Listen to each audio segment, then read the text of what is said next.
What is up, guys? Car Empire back here today with another video on the S10. You know, the no prep build we're starting. Got some good news, got some bad news with the truck. Good news is we're not going to give up on it.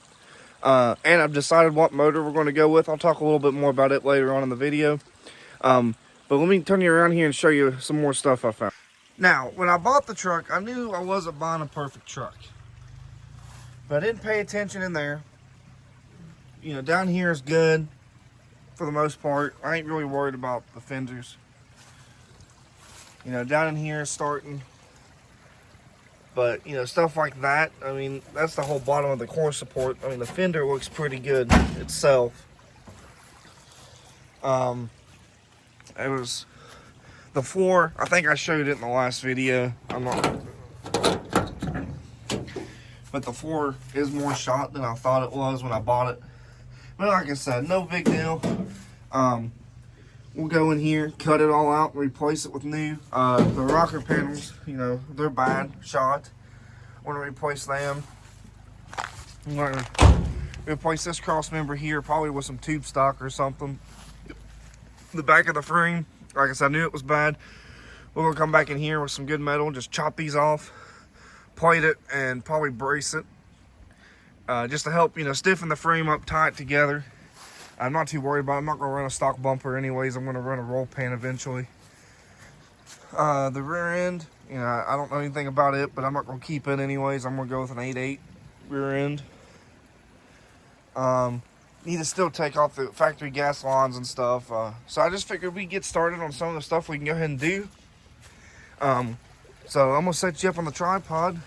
Start a time lapse. Let's get this front core support up.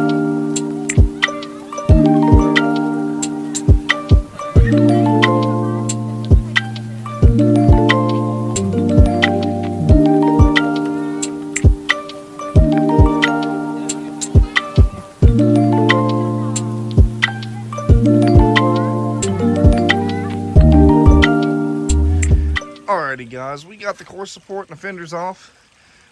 As you can tell, I had trouble with the one bolt back there. It was super tight, and I'm the one that put the front end back on, and I don't remember tightening it that tight, but we got it off.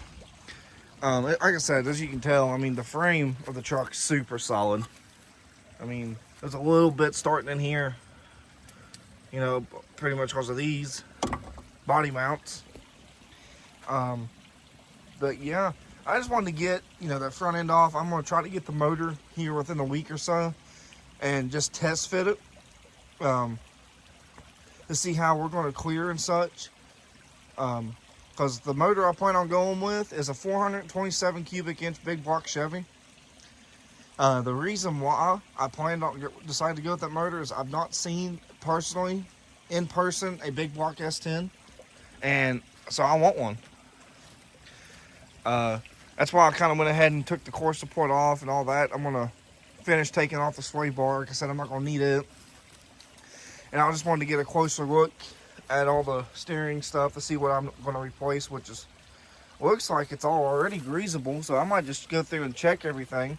I am going to do the bump steer kit. So the outer tie rods, I'll throw them out. I'm going to get new, see if I can get you down in here, whatever you call these, the couplers.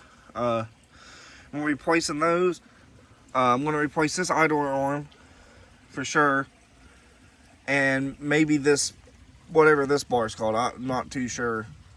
Tie bar, whatever. I'm going to replace the power steering box with a manual steering. Eventually I'd like to go rack and pinion steering, but that's just not feasible. A good rack and pinion's like $900 for this truck, and I mean, I want to do it right, but I also going to try and save where I can. I mean, I don't have, you know, unlimited money in this truck. One thing I am going to be doing is swapping out the upper control arms for tubular control arms, because all the videos I've watched and the research I've looked up on putting a big block in an S10, Camaro headers will work, but they hit, you know, the factory control arms. And I'm going to change the steering shaft with one like I have a Jeep Cherokee. it's got, you know, the double U-joints is what I've always called them. I mean, it might not be proper, but I want to go through all the brakes, of course. I know the back brake lines are unhooked like I showed a while ago. But yeah, that's just pretty much the front end. I want to look here and see what bolts it is to take this sway bar off, and let's go ahead and remove it.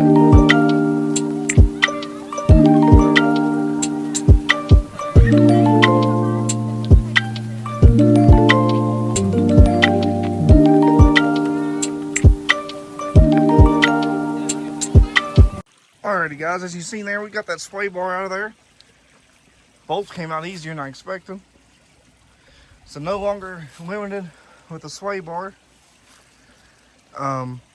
Still got to get this right there, that link out of there. We can do that later when we pull the control arms off and all that. But that's pretty much all we can do for now in the front until we get a motor to set in there. I mean, I might go ahead and take off, you know, the clutch reservoir and stuff like that, but I'll do all that off camera. That ain't, you know, ain't no big deal there. But yeah, that was super easy. I mean, to take a sway bar off there, I figured it was going to be a little bit more of a job than that. I guess for now, we're going to run the stock springs. Well, once we set the big block in, we'll see how much it compresses. Is it going to slam it on the ground? Because, you know, big block's going to be a lot heavier than, you know, the 4.3 or 2.2, whatever came in this truck. I know you, Street Race Channel, you know, Billy the Kid's S10, they used the factory 4.3 springs with the small block, but but we'll see. We'll just take it, Tom. I mean, right now, I mean, it's extended all the way up. I mean, I still need to bring the back end down, of course, a lot. But what my plans are for core support, I've been looking through online. I'm probably just going to order an aluminum core support, you know, just something to bolt a radiator to.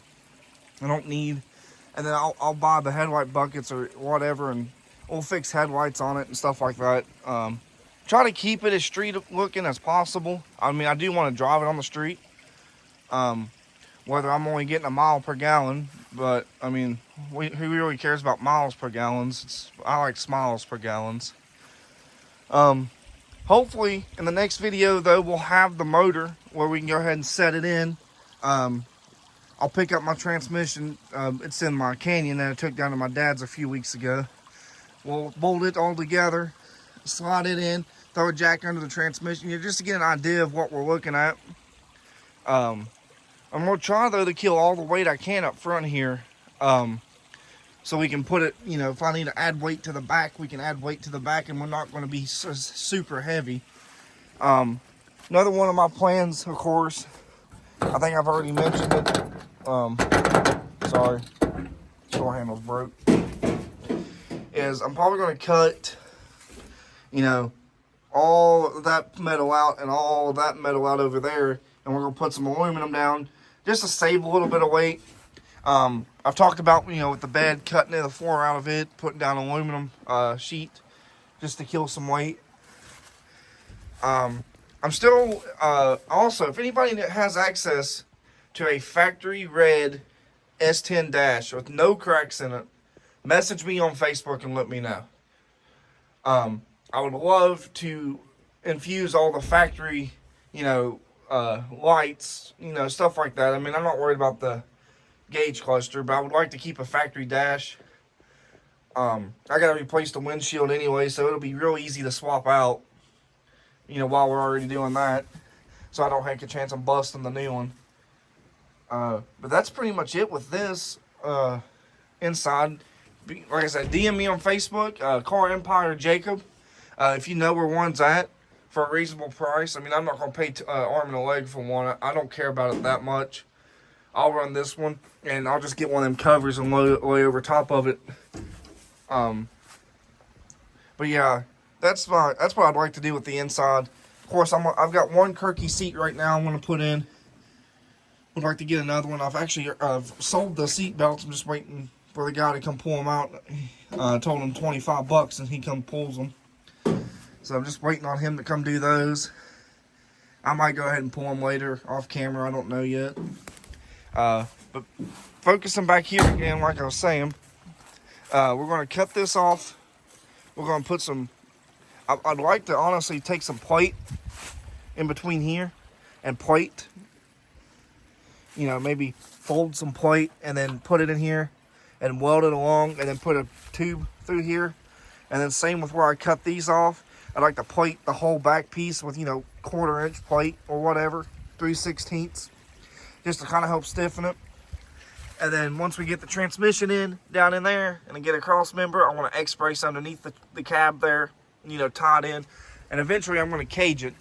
And then when I cage it, you know, I'll come back and tie in, come back and tie in. And then I'll also want to bring the bars somehow through the truck and just tie into the frame somewhere. I don't really know if that would even be possible. Maybe for after we take off the brake booster and stuff, maybe we can slide a pipe in somewhere. If not, no big deal. I'm not too worried about it. I mean, it's a full frame truck, so I'm not too worried about the structure there.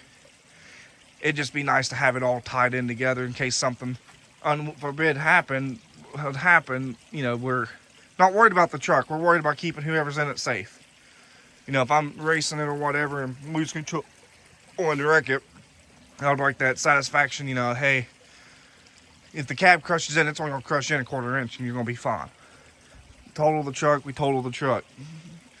But I think we're going to wrap the video up here, guys. Like I said, just to go recap with the motor, it's going to be a 427 cubic inch big block. I found one buddy of mine's got for a pretty good deal. And we're going to pick it up, pick the transmission up while we're out in that area, bolt them together, just slide them in here, and just get an idea of what we're looking at for clearance wise. I do know down in here it's going to have to be massaged. Probably over in here will have to be massaged, because I'm definitely running headers. I'm not running manifolds. If I have to run turbo headers and run it down and back under, we'll do it. Of course, you know, the firewall's already been massaged back there, so I might have to do a little bit more there, who knows. I'm going to cut out the rest of this stuff, cover it up. You know, my wiring's going to have to come through somewhere. It won't be there because I'm going to have a, you know, MSD distributor sitting in there. Which I won't have to mess with it much once we get it set. I'm planning on going with the Ultra 6A Plus, I think it's called, the new MSD box they just came out with. You can literally link it to your phone and adjust your timing curves and all that through your phone. So I think that'll be pretty cool. And for the price, you can't go wrong. So we'll pick that up once we, you know, get to that point. For starting, what I'd like to do buying wise next would be, of course, cab corners, rocker panels, get the sheet of aluminum for the floor, get this bottom cab mount replaced, fix all the front, get the cab solid to the frame, and then just work from there. After we do the cab, I want to start back here. I'm going to pick up an 8/8 rear end, bolt it in, get it all worked out. I'm going to take off the loader spring first, and we'll try it. And then if I'm not happy, we'll take out another spring. But we're just going to take out the overload spring for now, I believe. Get a set of cow tracks. I'm probably going to make a set of cow tracks, to be honest. Or just a traction bar in general. All we're trying to do is just keep that rear end from wrapping around. The spring wrap is all that's trying to do. And I don't see a point in buying, you know, a set of cow track bars when we can just make something that'll work just as good for, you know, a quarter of the price. But we'll get more, you know, more in depth than that once we get there. It'll be, you know, a month or so away, or two, before we even get there. Originally, I was wanting to have the truck done this year, and we might still have it done. We might just throw a small block I've got laying in here, the one I showed in the last video. We might just throw the pistons in it, just throw it together and run it, you know, just to get it out and have some fun with it. I mean, it ain't gonna be nothing competitive, of course. And then once we get done with playing around and get the big block in, we'll get it set in, start mocking up our headers and all that fun stuff. And then once we put the big block in, and I'm definitely going to go with manual brakes, front and rear. I mean, manual brakes, it'll already have disc brake conversion in the back from the 8.8 rear end from the Ford. I'm going to, of course, change, like I said, all the steering. I want all brand new. It don't, like I said, it all don't look bad. It all looks to be pretty tight. But when it comes to steering and brakes, I don't like them play around. I like to know it's good. Like I said, I'm going to be changing, the outer links anyways with the bump steer kit. So yeah, that's going. Like I said, we're sorry to keep rambling on. I hope I'm not boring the video down too much. If you all have any suggestions on what I should do, please leave them in the comments below. Message me on Facebook. I'm always open to suggestions. This is the first thing I've really built. I don't know. I mean, I got some people that's willing to help me, but if you see something that maybe I've missed or not thought to ask, let me know. Like I said, message me on Facebook, Car Empire Jacob, or leave a comment below with what you think I should do. So with that being said, we'll talk with you later.